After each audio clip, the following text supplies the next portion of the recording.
This is season number 1 of Crappie Talk Live, presented by One Standard. CTL is presented by One Standard. One Standard, fish better.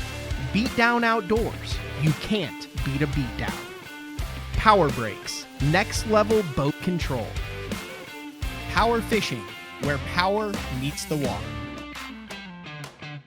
And Cyclops Jigs.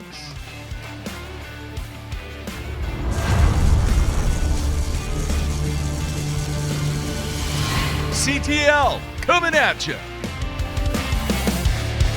Good evening and welcome. Three. That's why we can do this. Zeke, Matt, Pangrac, along with guest host. Well, not guest host, co-host. Zeke Anderson there. If you just watched that, you got a little fired up in this episode, Zeke. I did get a little fired up. We were catching some really good fish.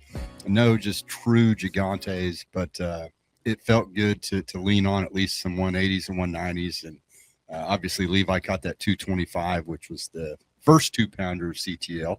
Hopefully many more to come as the winter progresses. But it was a very, very fun day on the water, doing something different, a little out of the norm. A little bit of hiatus there for CTL over the holiday break. I know you had a little bit of truck trouble there in December, but we got that all dialed in and fixed. And like I said, this if you're used to, we had Todd Castledine on BTL earlier this morning. And then I went and made a guest appearance on Austin Cranford's YouTube channel over in the best spoonbill lake in the country, in the world, 3. And I'd never done that before. I know Austin had never done that before. And we ended up catching 6 with I think we had 2 over 60 pounds, which is fantastic. I mean, you called me on the way back, and I've done it several times before. And Matt said, "What's a giant spoonbill?" And I said, "Out of that lake, 80 plus, because that lake holds the world record spoonbill. It's been caught. It's been broken 3 times over since forward facing sonar's been out. But fun trip. It was awesome. I'd never done it. And then we came back and did CTL. So we're back on the weekly basis between videos and live shows. Still trying to figure out the best way to drop the edited version of the video where we go on the water and we try to teach you guys how to catch these big crappie over the winter, and then pair it with the show. Like the first one we did it was like a recorded deal. Then last episode 2, which was a really good episode, the video is separate from this. So I think the way we're going to do it from now on is we're going to debut the video before the live show, but then release the podcast or the show as an individual, and then also release the video as an individual if you want to watch that. It helps us and it helps people who just want to watch the edited version or not. But let's dive into this week. And this week is something that I think a lot of guys do, which is fish rivers for crappie. I'm not a river guy. I've never been a river guy. When it comes to bass, I see a river on the schedule, it kind of intimidates me.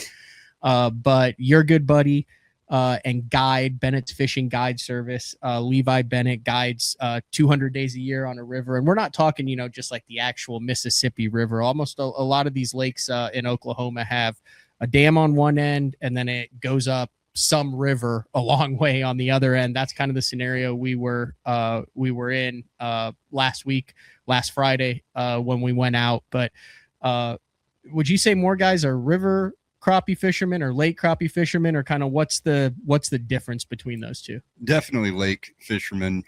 Most guys are fishing main lakes and coves and some creeks, but going up the river, it's a totally different animal. And that's why I'm glad we did this. So we can show you guys something very different from the norm, what we normally do. And a lot of these fish live up the river, year round, but probably more of them move up there during the winter time. And they're just following the shad. You saw in the video, there were just some carpet shad up there. And we did our best to stay away from it because it's easier to catch fish away from the shad. But you saw one catch that was, I normally wouldn't have fished for. That fish was dead in the middle of solid carpet shad. It could hardly track my bait to get it down to him. still shocked that he bit, to be honest. Yeah, no, that was a good drop. So I would say like that. If you have crappie in your area, there's probably an area similar to the one that we were on within 50 miles of where you live. I'd bet money on it. Yeah, and the interesting thing is when it comes to bass fishing, I always say like when it gets in the winter, you start at the dam and work your way up. And it's funny, you know, when we've been on some covert missions trying to find some new lakes, you always start up lake and work your way towards the dam, which typically up lake is where you would find your stream, your river, whatnot. Yeah, and if I've got an opportunity to fish a river or a creek, to me that's the most fun, because you're really putting every skill set to work. You're going to find open water fish. You're going to find fish on structure. The beautiful thing about this river is it had structure from 2 foot deep to 25 foot deep. And it made it really fun, but really challenging. The good thing we had going for us is we haven't had much rainfall lately. So there was no incoming water, no current on this particular day. It definitely gets tougher river fishing when there's current.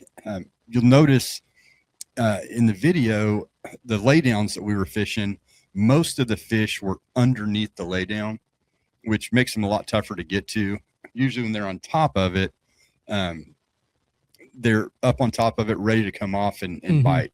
But when they're under it, they're lethargic. And I think that in rivers, they stay under it just in case current kicks up.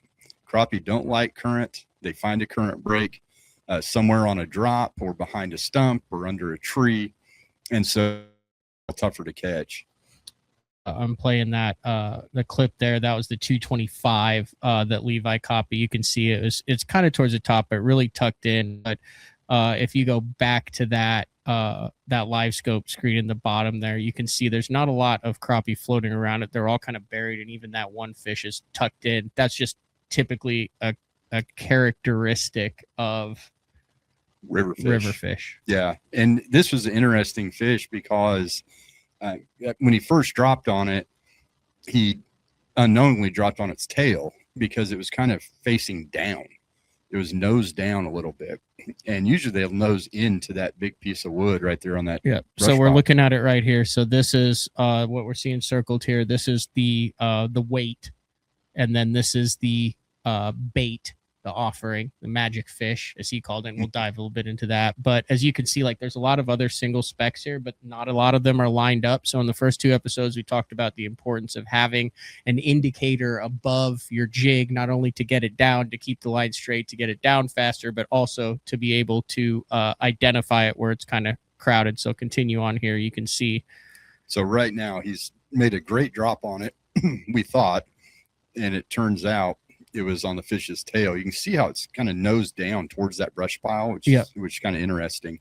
So he just pulled it over the top of it, and pretty quickly, really as soon as that fish saw it, it reacted and bit, and it was the biggest fish at CTL so far. I like keeping the grid on my screen, especially when you're trying to teach, when you're trying to show things. So those are 2 foot grids right here. So that's between the 12 and the 14. So in this grid, you can tell that that's about, that fish takes up 3/4 of it. So 14, 15, it was a 15-inch crappie right there. But literally, he moved his rod, and that's one of the things you can do with these big power tackle rods is you can talk about kind of telescoping that rod back and forth instead of making another drop. Like, what is kind of the range when you make a drop? Would you say that you can push and pull that bait to reposition it? Probably 4 to 6 feet, I would say. Which is, you can't do it with a bass rod. No, You can reel, but you can't go back with the bass rod. One of the cool things with the crappie rod is you can work it not only vertically, but also horizontally, which is kind of a skill in itself.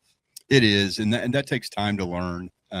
What I tell people that are getting started, same thing I told you years back when you were getting into this, is just pick it up and redrop. Pick it up and redrop. That's going to give you your best chance of hitting the target. You can make, micro adjustments, a foot or two, just to push and pull it over that fish if you're not sure which way it's facing. Yeah. But pick up and redrop and try to get it right on its nose. This day was tough, man. I mean,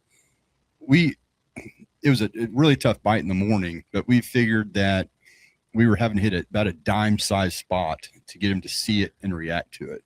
And that's I don't care how good you are at this. It's not easy to do, but it ended up working out. I think we caught 44 fish or so in about 5 hours. And so it was a great day.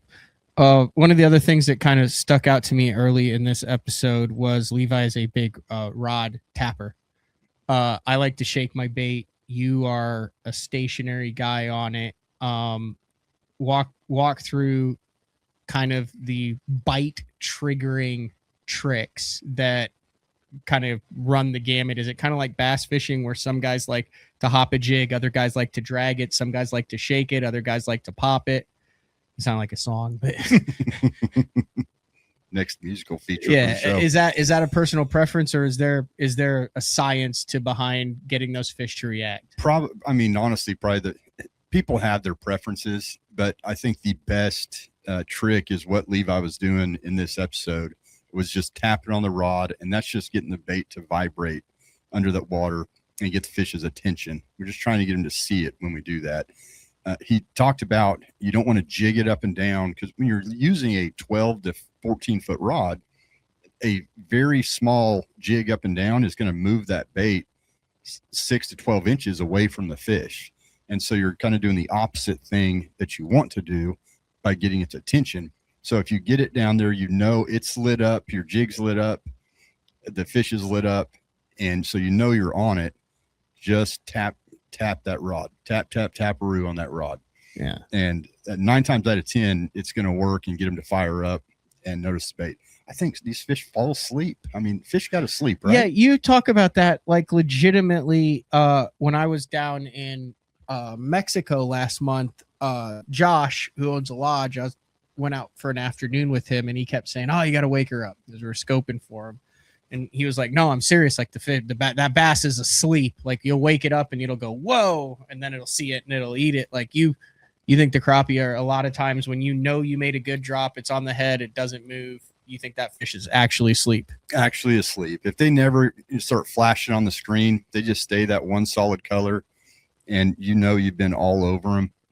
There's only one trick I know to get them to fire when they're that lethargic and that dead asleep. And that's to stick your long rod down in the water and just swoosh it around a little till they wake up and start moving. And then usually they'll swim 10 or 20 feet. You got to follow them. And as soon as they stop, they'll give you another shot at them. If they're swimming slow, then you can catch up to them and pitch in front of them a lot of times, just depending on how active they are. But usually you got to wait till they stop and get a good drop on them again, and they'll fire off. Spook factor on this. Like I said, you listen to the first 2 episodes. Highly recommend you go back and do it. We kind of go through the basics of what we're doing with the rods, with the power fishing. The rods are designed by Todd Huckabee, who's legendary crappie angler for the last 3 decades. Little over 3 decades. Yeah. Insane. And the 1/4 ounce weight, 18 inches above the bait, like 1 standard plastic, an 1/8 ounce. If we're going down like on these river fish, they're finicky. We ended up going to a 1/24 ounce Cyclops. We'll get a little bit more into the baits later on. But with that setting, we would find them on 50, you zoom in, you catch them on 30. Those fish are all between 8 and 12 feet in front of the boat. I did not see over the course of the entire day we were out there a single fish, what I would say, spook. There wasn't a fish that seemed flighty. Like even when you dropped on it, there were fish that were swimming, but there wasn't a single fish with a boat literally straight above it and dropping on it that spooked. I think a lot of that is the water clarity that we don't have. Mm-hmm. There's 2 or 3 inches of water clarity in this river, and we didn't have wind, fortunately, once again. And so we didn't have boat slap. And honestly, Matt's Bass Cat is probably the best boat that I fished out of when it comes to boat slap. That's the number one thing that spooks crappie when you're trying to long rod them and vertical fish for them like this. So really, we had all the factors in our favor. No current, no wind, muddy water, no visibility. So these fish cooperated for the most part, I would say. They at least gave us a chance to catch them. So it was just another one of those days where we kind of got lucky, and these fish weren't spooky and they were set up right. So Very cool. All right, we're going to take a quick minute and a half break. When we come back, we're going to dive into the baits, the water temperature, kind of where on the river you're going to look. If you just dump your boat in, it can be a very intimidating place. I know that Levi knows that river like the back of his hand, but if I was just kind of driving down, kind of looking at it, like we blew past a lot of places that I would have stopped. I think that you mentioned that kind of same thing to me. We stopped on some places that didn't look good until you dropped the trolling motor, and then he kind of explained why it was good. So not just on this particular body of water, but I can think of two other lakes right now that have you could drop me on that river and I would think I was on that exact fishery. So it is CTL episode 3 live January 6th. We'll be back in a minute and a half. No other fishing brake system has helped produce more tournament champions, whether it be in the bass world, the walleye world, or the crappie world. Built tough as nails and engineered to last the lifetime of your boat. There's a reason why more pros and guides choose Power Brakes. If you want to take your boat control skills to the next level and increase your fish catches, join the movement. Visit mypowerbrakes.com. Official fishing brakes for Crappie Talk Live. One Standard products are designed and built to help you catch more fish. Man, now that is a good one right there. Look at that. We got a pair of them on there. This fish here absolutely choked it. Welcome to the fish fry, old buddy. Unrivaled designs, the best components and precision manufacturing create products of the highest standard. One thing a crappie fisherman needs to do is keep mixing it up, and through the baits that you're going to have in this package, you're going to be able to do that at one time. Visit onestandardfishing.com to fish better. At Beat Down Outdoors, we know you depend on your gear to hold up in any condition. We built for that. We test for that. In fact, we pride ourselves in that. Because we know when the time comes to test your gear, you aren't going to take it easy, so we won't.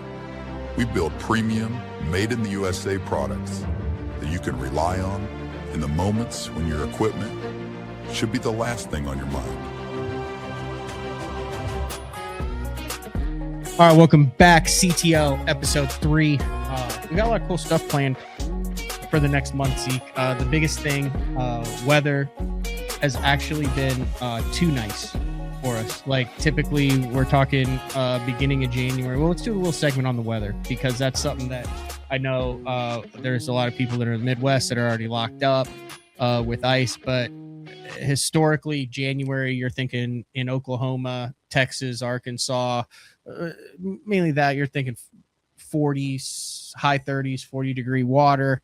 We're working with mid 50s still in January. And when it comes to hunting these big crappie, there's a couple factors that I want to ask you about. One is egg development, which adds to weight. Two is there's actually 3. 2 is appetite and how much they're eating, and 3 is location and how much the water temperature dictates these winter crappie locations. So we'll start with egg development. Yep. Because we cleaned a few of these fish. I've got a fish fry coming up, so we kept a few of them for the freezer, and they're starting to develop their eggs, obviously. Very early stages. I think that the warmer temps is going to slow egg development down. Okay. Which might mean we're one of two things. It means we're going to have a poor spawn, or it's going to be a delayed spawn. And we'll find out, because I honestly haven't experienced a winter where we've had this warm of temps into January. Today it was 70 degrees. So it was 74. I was spoonbill fishing in January in shorts. That is wild. And Josh was out here on the river with us Friday, Canadian Josh, in shorts and a t-shirt. Yeah. I mean, it's wild. It's been crazy. But as you see in this episode, these fish are starting to really put on weight and really get thick shoulders, but their eggs are, I think, pretty far behind. So we'll keep an eye on that as the season progresses here, and figure out, typically these fish spawn in mid-March to end of April, kind of that window. And if it stays hot, my concern is that we're just going to have a really bad spawn. Yeah. So when it comes to the bait and the feeding, then here's my thought process as a bass angler. I want you to either confirm or refute the way this works in my head. The way this works in my head is the colder it is, the less the fish move because they want to conserve the most energy. And the biggest crappie have no problem floating because they're too big to be eaten by bass, so they don't have fear because they're prey fish with eyes in the top of their head, which is why you don't drop the jig below them. I believe you're the one who taught me that. But they're opportunistic. So they're going to be around shad, but they're not actively going to be hunting shad in the coldest water. And it's kind of like, oh, there's a shad. Oh, there's a shad. Oh, there's a shad. But they're not going to go out of their way. In the 50s, and from what I've seen this year, there are more crappie that I have seen. And we even saw it, and we've got a couple of the segments on here like that. They weren't spooking, but it looked like they were kind of actively hunting. They were swimming around more. They were going out. They were looking for food more, which you would think would be a good thing. However, in the style of fishing that we do and the way that we do it, moving crappie equal difficult crappie to catch. Is that somewhat computing in my brain? So I agree with part of what you said and disagree with other parts. As far as them being more lethargic when the water's colder, down in the 40s and even the 30s, absolutely true. But when they decide to feed, they feed heavy. I mean, heavy. Their stomach, we're not seeing fish yet where their stomachs are just bulging with shad and shad tails hanging out of their throats. We'll see that in the next month, hopefully. Oh, we will. We definitely will. Some of the places we have planned to go, we should see that pretty soon. But it is not uncommon to catch them with shad tails hanging out of their throats. Right now, with water temps in the mid 50s, they don't need to eat a whole lot. They still haven't figured out that it's January. So where they will eat, I think the fish we cleaned, the most shad we saw in one of them was 2 or 3. And there should be 7 or 8 this time of year. Does that make sense? It does. So along the lines of eating then, last 2 episodes, we used, I believe, 1/8 ounce 1 standard hair jig, which with the tinsel and the tail in, it's probably a 3-inch bait. We used a smaller Cyclops, and then we also used a minnow 1 on the 1 standard 1/8 ounce jig head, which is a 2 1/4 inch offering. Very small, diminutive. I'm a bass guy. I like to go big with my baits. However, it was pretty apparent early on this day that the best response on the fish was on it was either on this is what we'll get into the bait then. It was on a non-shad colored, it's like a purple 1/24 ounce hand-tied Cyclops, which we've showed before. Did you ever find those jigs? Okay, so we'll get into that. So I don't understand why something that looks like not a minnow and is so tiny is so effective on fish at certain times. I want to use the biggest bait that I can use that's going to catch the most fish, but there are days that you have to downsize to catch the most fish. Not that you can't go catch them on a 2 1/4 inch 1 standard minnow, because we've obviously caught plenty of fish on those, but for whatever reason, these fish were acting a little finicky on Friday when we were there. And so as soon as we downsized, we were able to start catching them. There it is right there. Purple being the color, not a color I typically go to. Really? See, I thought purple was like a gold standard in crappie. I love crappie fishing with a purple jig. It's a very, very popular color. I'm weird. I'm a 2-color guy because they pretty much always work, gray and white. Okay. And I'll show you some of those. We got some jigs with us here in the studio, but sometimes you just have to downsize to get more fish to fire and catch the most amount of fish you can. The other thing we did in this episode, because Levi's a guide, he always has minnows on the boat. And we had 2 or 3 fish that wouldn't fire on a jig. And we tried a 2 1/4 inch plastic and the 1/24 ounce hair jig. As soon as we put a live minnow down there, they would smash it. And he also talked a little bit about, and this is an old Todd Huckabee trick. I'll give Todd credit on this. He taught Levi and I both this. And Levi, I apologize if you figured this out on your own. I'm just assuming. But it talked about cutting the minnow in half. Yeah, I'd never even heard of that. Yeah, I only thought they only did that up there on the rattling jigs under the ice for walleye. It's not something I ever would have thought of until Todd brought it up to me, and it saved many of guide trips for both him and Levi. And just literally cut it in half and worm it on the hook, kind of snug it up right there to your jig. And my best guess is it's the oils that come off of there. Okay. Might create some scent and gets these fish's attention and gets them to fire off. And it's something different. Most people don't do it. They think if the minnow's not alive, then they're not going to use it. So it's just another trick to try. I would, here's what I would say. I found that when I was quote unquote learning, I'm still learning. There are a handful of you guys, and I would find that there would be minnows in the boat more often than not. As my skill set developed, minnows disappeared. Yeah. Yeah. Basically, you guys are going, hey, we want to make sure Pangrac catches them. We're gonna bring some live bait. I cannot remember. I have never one time, and that was we were slip corking. My buddy Juice and I were slip corking over some stumps. Have I ever bought minnows? The rest of the time, it's all plastics and hair. I haven't had a minnow in the boat. This is the first time in 4 years. Yeah. That I've been in a boat with minnows. But I would say it definitely expands the strike zone when the fish are finicky. Absolutely. When they're not, I do not think there is a bit of difference between a plastic, a hair, or a minnow. But when the fish are finicky and you're learning, it expands the strike zone. Even if you just take a jig head, a plain jig head, the 1/8 one standard, or even just a 16th ounce Cyclops or whatever you want to, and put a minnow on there, I think that your strike zone is going to be expanded when the fish are finicky. It's definitely going to be expanded, and I'll tell you why. If it's a live minnow, you put a minnow on with the weight maybe 6 or 8 inches above the hook, that minnow is going to go down there and be swimming around scared for his life, and you're gonna have a lot better chance to get that fish's attention, and it's going to irritate the fish because he's just sitting there trying to mind his own business.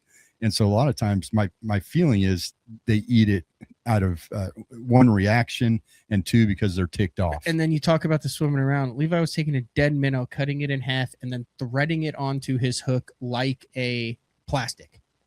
Yeah. like, I mean, there was no finesse to it. No, it's just wild that there are days that he'll do that. He won't put a bait in the water without doing that. Just because he's figured out that day that that's what he has to do to get him to fire.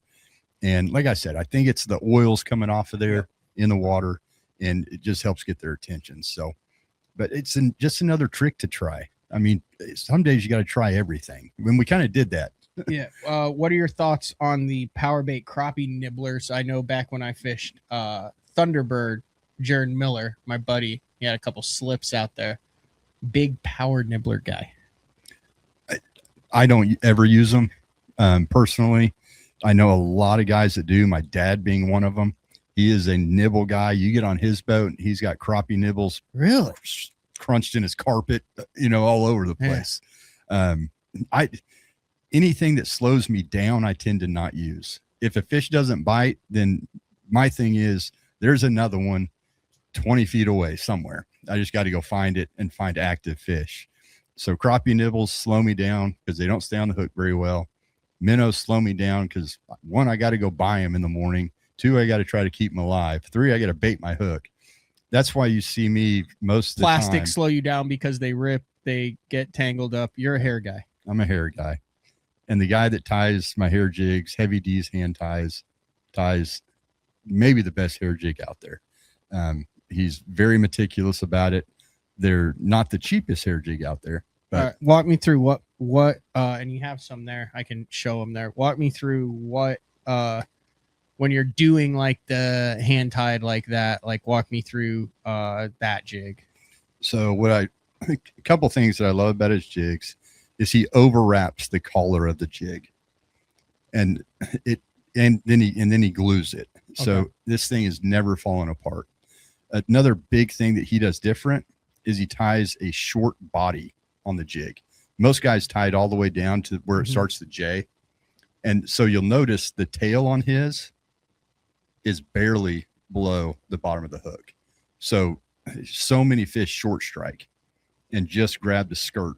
And that's why your plastic jigs get pulled, down off the bait keeper so often. But the way he ties them is just, it's beautiful. Yeah. So let me see that jig real quick. This is the other thing. So I'm about motion. Like I said, a lot of bass anglers watching this. I know we're welcome to the crappie anglers, but there's a lot of guys who crappie fish who this is kind of like how to throw a bait caster for the bass guys, right? With what we're going through here. But I mean, it's like till you know it, you need to know it. There's no motion to this jig. Like it is what it is. And in the warmer water, like the one standard with the big long tensile on it, and when you go like this with the jig, it's flowing like through the water, like you'll a bigger see the bait. tail moving. You'll see. This does not do that. Now you can take the one standard like I do in the winter, and I will cut it just below the hook. Now it's a marabou. It's a marabou hair, which is a totally different type of hair jig altogether than this. But this is like, put into bass terms, this is the equivalent of like a Ned rig in bass fishing. Like you can go like this and the jig is just going to go like it is what makes them eat. Is it the profile? Is it the size? Is it just, it doesn't have to be wiggling and have motion. It just needs to be in their cone and look like something that they can eat. It's just is mimicking a very small bait fish, a minnow or a shad fry, something like that. And sometimes when you get too much motion on your jig, it'll actually spook the fish. Okay. So you got to kind of watch out for that. And you'll figure that out in the first 2 or 3 drops that you make that day. And then you just adjust from there. Like Matt said, if you got to cut the tail down, I even do that on plastic jigs sometimes, especially if it's got a beaver tail on it. If it's not more of a swim bait, then I'll trim the tail down. But that's one of the big reasons that I love these hand ties. They just, they're built to last. We have a friend, his name is Mark McGuire. I think I've talked about him before. You talk about a 50-year fisherman, a crappie fisherman. Man knows more than I'll ever know. He used one of these hair jigs, Cyclops jig hook, heavy D, tied it, and caught 674 fish. The jig never came untied. The hook finally broke. 674 crappie before he had to, which brings me to this box. This box, Cyclops jigs, heavy D, tied them up. Are those? This is one for sale on the site. So those are. It's out. live. Okay. Yeah. These are live on a Cyclops jigs website. And you got 8 jigs, a variant of sizes and colors. You get the jig box too for $50. Buy a couple of them. These things will last you a long time. They'll catch literally a ton of fish. So, okay, I'm gonna pull this. I totally forgot that they were actually live right now. Yep, they're live. live. So I'm on site. Cyclops jig, CYCLOPSJIGHEADS. Oh, that's Cyclops jig heads. Yeah. CYCLOPS jigheads.com. It's literally the first thing that pulls up. So this is 1, 2, 3, 4, 5, 6. So this is 8 jigs. And did this have anything to do with the CTL, like where we were like, hey, let's put a package together? 100%. Okay. Yeah.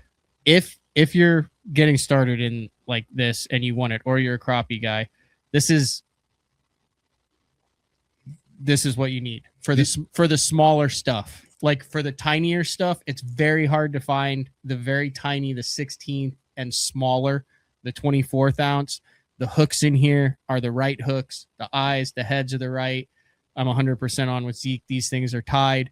$50 of this, and your micro hair is handled, and you can go to any of the crappie fisheries, put it in front of them, and if they're not going to eat this, they're not going to eat. They're not going to eat anything. And I'm dead serious on that. Like, it took me a while to come around on the micro hair with you. Would you not agree? It took you like years. Literally, you would get in the boat and just chop everything off that I had on. And then as soon as you would leave, I would chop everything off that you had on and go back to the 3 and 4 inch minnows. I love it. I love it. The Cyclops scoping hair jig box, $50 on Cyclops jigs, CYCLOPS jigheads.com. Link to the website is in the bio of this show on YouTube, also in the MP3 description. This is badass. So this is the first time I've actually, let me see that box. You lost that box before the show, so you ran into this show when it happened. And does it come with the box? It does. So it comes with the box. Here, let me get this out. Little QVC action here. Comes with the box. Open it up. There it is. Boom. You just throw it in your boat. Throw it in your pocket when you jump in your buddy's boat with it. What is that? Is that a 16th? There's anywhere from 1/24th up to a quarter in there. Okay, 1/24th up to a quarter. We tried to do a variant, and these are colors that Matt and I, some of our favorites. That and kind of black and purple. That's one basically of what my we were favorites. using. I'm much more a darker jig guy for some reason. And I'm lighter. Yep, and then I'm also this pink head white body chartreuse. If I'm going somewhere I've never been before, that's the equivalent. Pink head white body chartreuse tail hair, or pink head white chartreuse plastic of some form, that electric chicken kind of vibe to it. That's the equivalent of a 5-inch green pumpkin Cinco. Exactly. I actually know what that is. It was funny. Well, real quick, Eric Fine that owns Cyclops, he sent me something to give to you. What's that? That monster. Oh, yes. Now we're talking. Uh-huh. I knew you'd like that. I don't think you can even buy these, can you? No. Oh, dude. So this is his bass scoping head. Mm-hmm. Looks like it's a 3/8. 3/8, yeah. 3/8, a bass scoping head. He tied that for bass. He tied up 10 or 12 of them, or Heavy D did for him. But he said, give this to, last time I saw him, he said, give this to Pangrac. He's going to love it. Yeah, no, that'll be tied on for our next episodes. I actually, on the last ones that you gave me, actually also sent them to, juice ties. Yeah. I said, Juice, I need these tied.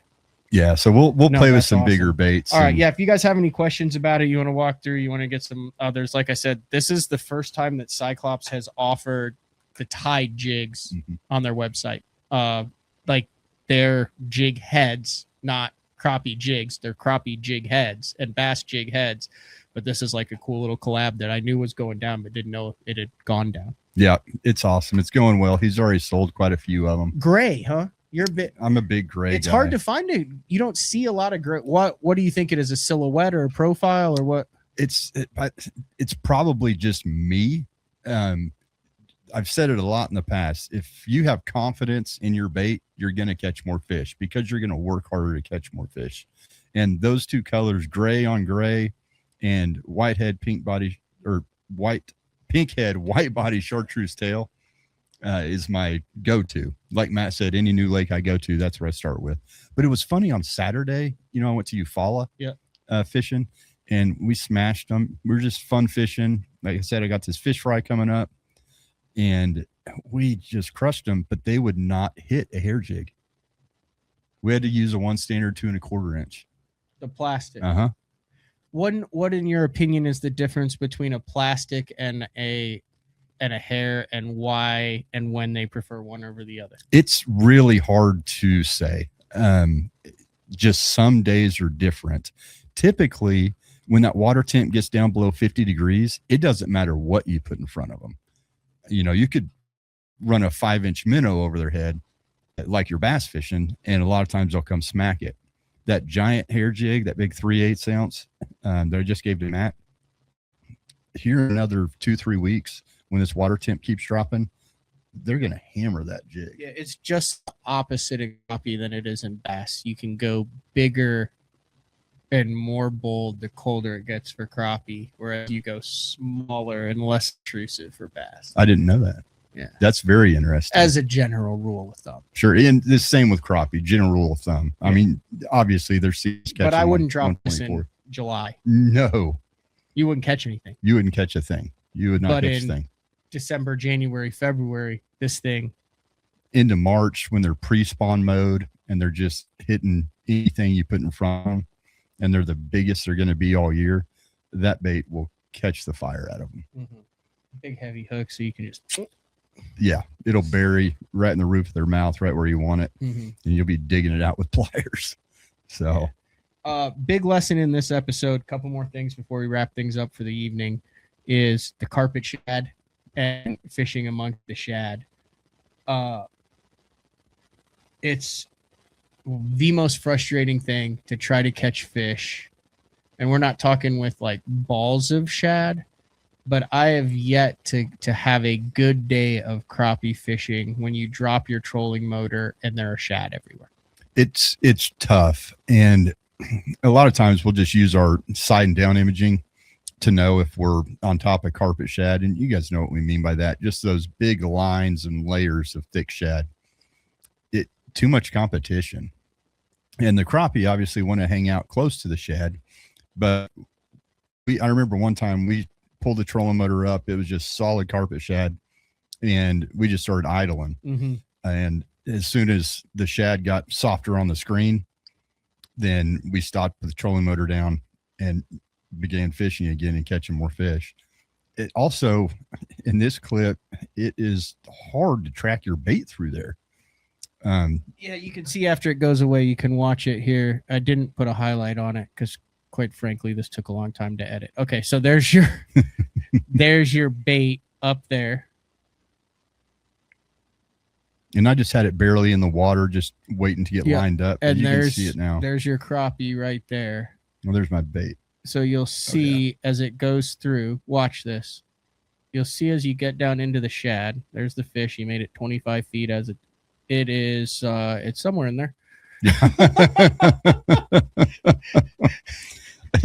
This is not normally a fish that I would fish for, because it was easier in other places, but for the video's sake, I figured give it a shot, and got kind of lucky that it dropped down below the shad, because when we first saw it, it was right in there and amongst them. See, you pulled the bait out at this point. Now you've dropped it back down, and I mean, it just disappears in the carpet shad. Your bite window on the fish is so much smaller. It's harder to identify which direction it is, how big the fish is, what it's doing. It's keyed in on the real live stuff. This is going to be a badass. Boop! It just popped out right there. That is so gnarly. It was I mean, honestly, I feel like I got kind of lucky on this fish.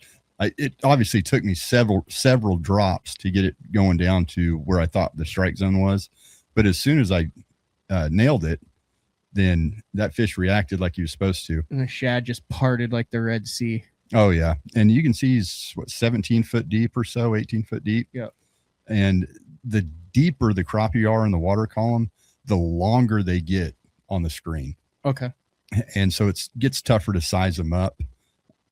I thought this was a much bigger fish than it was, but doesn't matter. I want to catch them all anyway. So last thing that I think we need to cover, are you pretty comfortable with how we covered the episode today? Oh, yeah. Is the time of the day, and this is something that we're going to harp on throughout this. I'm at this point fully convinced that like you need to get out there at like 11. Yeah.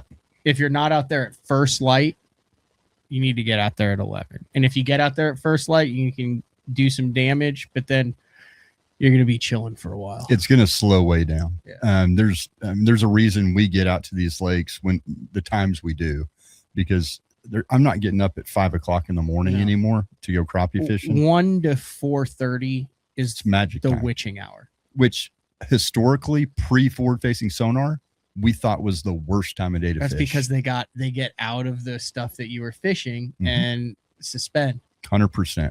1 to 4:30, like that. I don't care where you are in the country, especially when it's cold out. Yeah. When it's winter time, get to the lake at like 11:30 and know that you're going to have a 4-hour fishing day.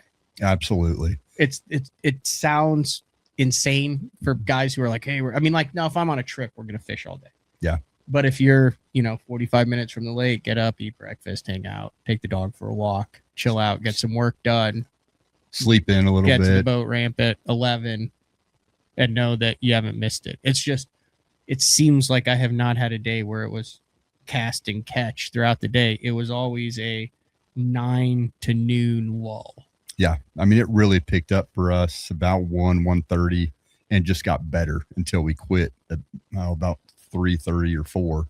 We ended up quitting, and it was literally getting better and better. The bite was, the strike zone was getting bigger.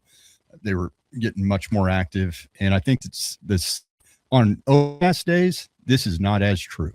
This is when the sun's out and they'll start moving up in the water column too, which makes them easier to catch when that sun gets high in the air. They're wanting to warm up a little bit. And you'll see this even more when these water temps are down in the low 40s. We'll catch more fish that are 6 inch under the surface. I think so far we've caught 1 or 2 that way. Yeah, these were deep. These were deep. These were fall fish. These were fall fish. They were feeding on bait. They were actively on bait. They were tight to the cover. They were 12 to 14 foot deep. Yeah. And like I said, they should have a lot more shad in their bellies than they do right now. And that's, to me, my opinion, strictly because of water temp. So as it gets colder, they'll be forced to eat more, give their eggs the nutrients they need to grow and build up their own bodies for the spawn. Because you got to think, after they spawn, they go straight to the first break line or first piece of structure they get and sit there and recover, and they might not eat for a week. Yeah. And it's no different than, a woman having a baby. They're exhausted. They're just exhausted. So yeah. Regardless of where you're at, if you're in that kind of belt where you've got 40 to 50 degree water right now, find you a lake that's got less than 2 foot of visibility, but have crappie in it, a viable population of crappie. Start on the north end, start working your way out. And I want to close with the location of it because, this was a 30-mile stretch of river that we were on, and he was stopping on some pretty specific spots. Your thought process as far as just stopping on high percentage areas to start putting some of these fish in the boat, because for a lot of things that fit that criteria, it's not like you're not up there every day if you're learning how to do this. Yeah. And luckily we were with Levi. Yeah, we're with the guide, and we'll close out the show with, if you guys want to get in contact with Levi and get on the boat. Like, I think you can learn a lot through CTL, and watching this, nothing replaces time on the water. Yeah, nothing, especially with a guy that does it every day and really knows what he's doing. But we talked about it a little bit on Friday on the boat. Typically, if I go to a new river that I've never fished before, I'm not fishing it how we fish this one. I'm going to every bend in the river. And the reason bends hold fish, there's multiple reasons, but 2 of them specifically are that's where wood gets hung up, and crappie love structure, obviously, especially in the rivers. They got to have somewhere to hide to get out of the current. And also that's where eddy water is created, if there is current. So you might find some eddies. Crappie don't like currents. So they're going to go find whatever current break they can, whether it's an eddy behind a big boulder, whatever the case may be. So I'll get on the map. I'll pick out 6 or 8 different bends to go look at. If I can, I'll scroll back on Google Earth when the river was real low and see how much wood is piled up in these specific bends that I want to go look at. And I've won tournaments doing that. And it's the fastest way to break down a new river, in my opinion, is just focus on those bends. Then you can build a pattern and start focusing on other stuff, which is obviously what Levi's done on this lake, this river, is he's got these fish dialed in, and he knew exactly where he was going. And we asked him about it. Mm-hmm. Why aren't we fishing the bends? And he said, because every local out here is fishing all the bends and wearing out the fish. So that's why we were fishing more straightaways, and also to get away from the carpet shad. Yeah. So. Frankie wants to know why Levi likes spinning rods. It's because he knows where his line is and is able to manage it without reeling it into underneath his spool. His clients also. it's a lot easier for his clients to use spinning rods, I think is what he was talking about Friday. Okay. Yeah, just as far as managing it, a little bit lighter, and it's just something that they're more used to. Less backlash. If you're a bass guy and you're proficient with a bait caster, I would highly recommend not even attempting to use a spinning reel. I agree. I think it's more difficult. It's 100. You end up with, you're like a monkey humping a football. Like 9 times out of 10, you reel that thing into the spool, and then you get the backlash, and it's so much easier on a bait caster to just pull out a couple feet of line with your button pushed, and you can keep your thumb on the spool. I'm not saying that like you can use a spinning reel. You're not going to not catch fish with a spinning reel. You're just going to say a few more bad words. Exactly. And I've only backlashed Matt's expensive bait casters twice so far. You have a bad habit of setting the hook because you're adjusting it up and down so much with the button pushed. Very true. But usually when I do that, I've got my thumb on the spool hard enough where it doesn't matter. Yeah. But a couple times, for whatever reason, I hadn't done it in years, and for whatever reason, twice so far, I have just destroyed a couple spools of line. If you're listening to this or anything, MP3 replay on it live, and you want to get your hands on some of these power fishing crappie rods, you can shoot Zeke a Facebook message. What is it under? Just your name? Yeah, Zeke Anderson, or Instagram. Hype Man Zeke. Yep. I tag him in a bunch of this stuff. Or if you're interested, you can send me a DM on Instagram, just at Matt Pangrac. And do we have a code set up for them? CTL10, I believe it is. So you get 10% off the rods. $10 off. $10 off. Yeah. A rod at Power Fishing. We've already been through the rods in episode 1 and episode 2. Recommend a for starting out a 12 and 13, maybe a 14 footer. They're $150 a piece. You save a little bit of money. The whole goal here for me was to have a complete system between One Standard and Cyclops and the power fishing rods and all that, to where you could fish all winter for less than $500 and have everything you need. Like, to me, one good bait casting combo setup for bass fishing, which I know this sounds ridiculous, but $500. Like, that's high end, right? A 300, either you can swap it, $300 or $250 rod, $250 reel. You got guys on tour of one Bassmaster Classics with stuff that's less than that. Yeah. But if you have nothing, you can start it all. You don't have to buy any reels. You use your bass reels. You use your bass line with the 18-pound fluorocarbon or 16-pound fluorocarbon. You get your handful of the Cyclops jigs. You're only in $50. You get a handful of the minnow ones, that and those hair jigs. You're in $50 there. So you're talking about $100 in baits. Get 2 rods for $300. You save some money on that. You're less than $500 in. You're set up for the whole winter. Yep. And those, I mean, but shoot me a message if you have questions about which ones you want, or Zeke on that, and we'll say, hey, this is the exact model. We've gone through it in the past shows. And you noticed on this episode, the reason we use these rods, I think I said it at some point, we boat flipping these fish, a flimsy rod, boat flipping a 225 or even a 180, is you lose control of it. And that's why I like these heavier duty rods with more backbone. A lot easier to keep control of the fish when it's flying through the air. And that's what it's all about. Like, if you watch this, so that fish is 16 to 16 feet deep on a bait caster, 18. It's going to hit it, and watch what you do. You smoke it. Here it comes. Look at the bend in that rod. That is a perfect bend. You cannot do that with a trolling rod, with a noodle rod, with a 10-foot rod, with a cane pole, and you put that much weight on anything that's not specifically designed for this. It's going to snap, and anything that doesn't snap is going to be either tip heavy or butt heavy and have zero sensitivity. And you're going to lose control. Another thing we should mention real quick are they call them balance pals. They're made by Power Fishing, and they're basically weighted sleeves for the butt of the rod. And as these rods get longer and longer, these balance pals really help the fatigue of I holding kept that the rod one all that day. Levi put on mine. Is that okay? Yeah.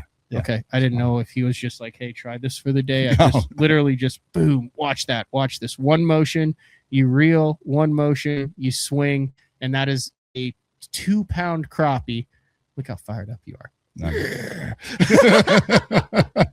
That is a 2-pound crappie that in one motion is swung into the boat. And they kind of springboard into the boat once you get the hang of it.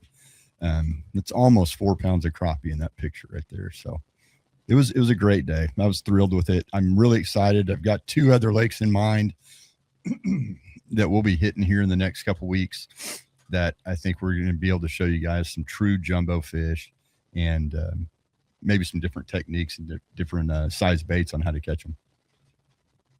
What's the power fishing website? Is it powercrappie.com? No, it's actually ToddHuckabeeRods.com. ToddHuckabeeRods.com. Yeah. I feel like that's been through like 9 iterations, Yeah. and they said, screw it, we'll just talk with that. ToddHuckabeeRods.com. Crappie rods. It's that 13-foot trident. Trident. Yeah. Right? Okay. That's my favorite rod right there, that 13-foot trident. Yeah, right there. The Huckabee 13-foot trident and the 12-foot slap swinger. Yep. And we've talked about if you want to get freaking really into it, the 15-foot ghost, the 14-foot flip stick, stuff like that. But the 13-foot trident, the 12-foot slap swinger. Those are 2 I'd start with. Yeah. If you're getting going 124, with those. 149, and then use code capital BTL. CTL. CTL. CTL 10. I'm so used to that. CTL 10. Capital CTL 10 to get $10 off. Like I said, if you had any other questions, and then I would 100% add. Oh, they're sold out. That sucks. Which one? The Balance Pals. Oh, are they? Yeah, currently sold out. That's shocking. I'm sure they got them on order. Got them coming. Yeah. I would definitely get the Balance Pals for it, especially with the bait caster. It just makes it flawless. And believe it or not, these are high-end crappie rods. For $124. For $124. Yeah. Yeah. You can find, noodles, limp noodles, crappie rods for, $69, $79. This is one of the few things, like, it's such a unique technique. It's kind of like the spoonbill fishing today. Like, if you don't have the stuff for it, you have 0% chance of catching them. This is one of the unique things, and why I think it is so cool is to get that long rod in guy's hand. That sounded weird. Is to get that long rod on the boat for the first time and experience, dropping on a fish and putting it right on their nose. We need to probably just end the show at this point. Yeah, that one got me. It did, but it's a really cool thing. We're 3 episodes in. This is probably the last show that we're gonna really harp on the basics. Yep. And now it's trophy hunting. Little teaser of what we got coming up, Zeke. So I got word just a couple hours ago from one of our favorite lakes that it's actually 2 of our favorite lakes that they're fishing extremely well, and we've got a legit shot at putting possibly your PB in the boat. So we're hoping to make that happen. There was another guide out on the river where we were fishing that did catch a 301. His client did. Yeah, it was big fish. Yeah, so that was Frankie. cool Live to see. scope is the main thing. Then comes the rod. This is no holes barred. We're not saying you cannot do what we are doing without active target 2, without hummingbird, without live scope. I know that limits the audience for this, but I honestly don't know how to catch a crappie without it. So yeah, well, we could go spider rig and catch them, but this time of year, but unapologetically relying entirely on live scope for this. It is a tactic. It is a necessary tool. It's almost like saying, well, you couldn't play hockey without ice skates. Pretty much. And we can catch them without live scope. Yeah, I know. But here's the thing. I know he was. Frankie's like, I love live scope. I'm not. Yeah. I'm just saying, we're not sitting here thinking, oh, live scope is, when forward-facing sonar is critical in the process. For what we're doing, this time of fishing, hunting giants, especially what's coming up, live scope is crucial. Forward-facing sonar in general is crucial to what we're doing. So, yeah. A couple other questions from here. Have you seen those jigs? Crappie Kev said you can use the eye hole jigs that will hold the crappie niblets. Mhm. I had juice bought some of those. They look pretty cool. they're cool jigs. And Literally, instead of the eye, it's like hollow inside, and you jam a nugget in there. yeah, I've got a bunch of them. I think Crappie Magnet makes them. Yeah, if I remember correctly. When it comes to which end of the minnow, when you're cutting the minnow in half, it's always the tail end, or is it that you're using? It doesn't matter. Oh, it doesn't matter. Doesn't matter. I believe I might have told him in the comments that it was the tail. Oh, no, I really he didn't throw away all his minnow heads in the last 30 minutes. really don't think it matters. Frankie asked, does it matter in clear water as opposed to dirty water for the color that you're going to start with on your jig? That's where I'm going to go to a monkey milk type plastic jig. But the main thing in clear water is I'm staying back off of the fish, about 20 feet, and I'm pitching to them or casting to them. They get boat shy in that clear water. So you've really got to stay back off of them. I've got a 7-foot Huckabee Power Crappie Dingo rod that I love casting with. A what? The 7-foot Dingo short rod. I didn't even know they made short rods, did you? In my neck of the woods in BTL land, we call that our minnow rod. Yeah. Our shaky head rod. it's my, I guess, swim bait rod, you could say. Because if I'm casting to them in clear water, there it is. I'm typically using some type of like 2.5 to 3 inch crappie swim bait, something that's got a tail on it. That's the old 7-foot Dingo. There it is. Yeah. And I'm hoping we can get an episode done where we're casting to them. Oh, I would love to do that. I know where to go. That's like a 10 killer deal, right? 10 killer would be fine, but also for Gibson. Oh, okay. And it'd be a great show and really, really fun way to catch them on the short rods. Question here. Your thoughts on, I think I know what these are, the sonar sticks. Oh, the sonar sticks. It's funny. We were talking about that with Levi the other day.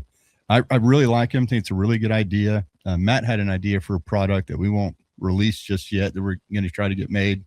Kind of a similar item.